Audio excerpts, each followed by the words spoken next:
Olá a todos e todas, meu nome é Paula Vermesch, eu sou professora de História da Arte da Unesp, do campus de Presidente Prudente, e esse é o curso de extensão de Introdução à História da Arte.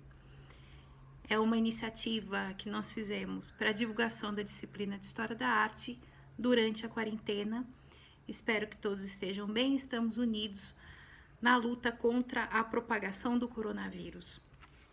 E hoje o tema é o Renascimento. Nós vamos falar sobre o conceito de renascimento.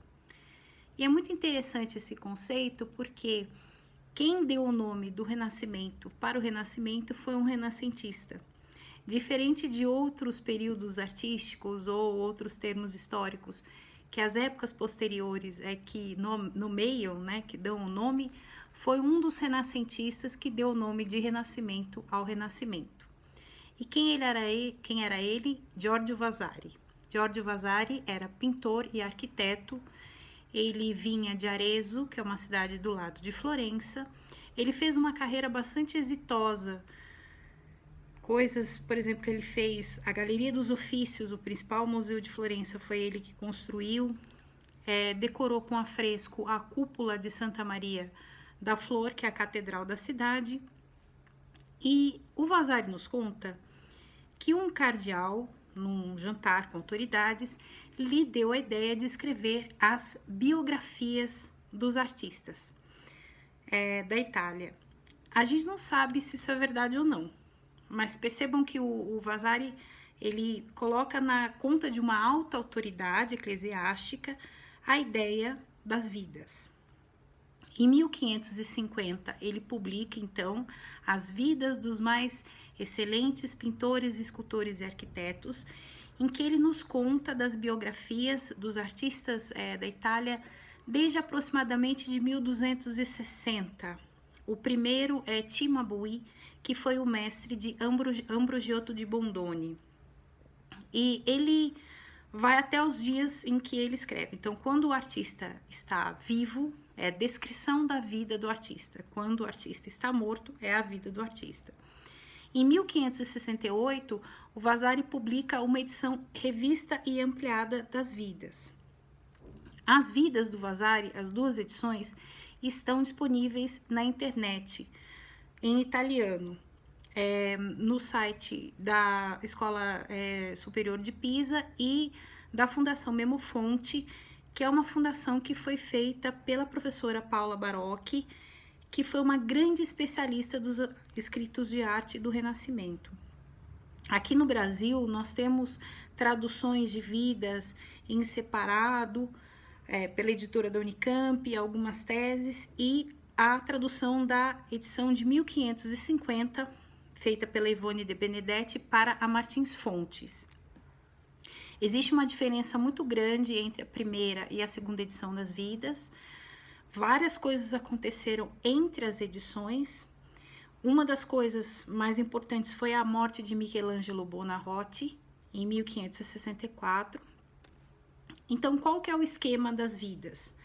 O Vasari escreve vários proêmios que são introduções em que ele fala de conceitos importantes como o conceito de desenho, que ele nos explica técnicas, em que ele fala, inclusive ele usa os termos que os artistas usavam para determinados processos técnicos. Ele fala, por exemplo, de como se faz afresco, como se faz tela, como se faz pintura a óleo. Nas vidas existem biografias de artistas que não são italianos também. Então ele vai pensando uma linha do tempo, do desenvolvimento das técnicas e da discussão dos temas. E o que é muito rico para nós, porque ele era um desses artistas. Então ele remonta a muitas tradições de chão de oficina. Ele nos conta a respeito dos processos, sendo que ele entendia desses processos internamente. É muito rico nesse sentido o Vasari. Ele fala onde estavam as obras, nos lugares, ele nos dá detalhes de muitas coisas que serão importantes depois para a organização do patrimônio italiano. Pois muito que bem, sobre o conceito de renascimento.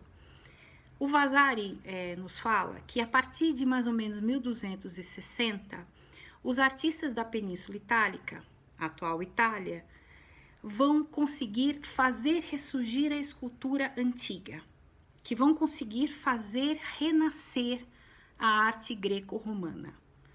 Então, um dos primeiros artistas a fazer isso é Nicola Pisano, que é um escultor originário da Puglia.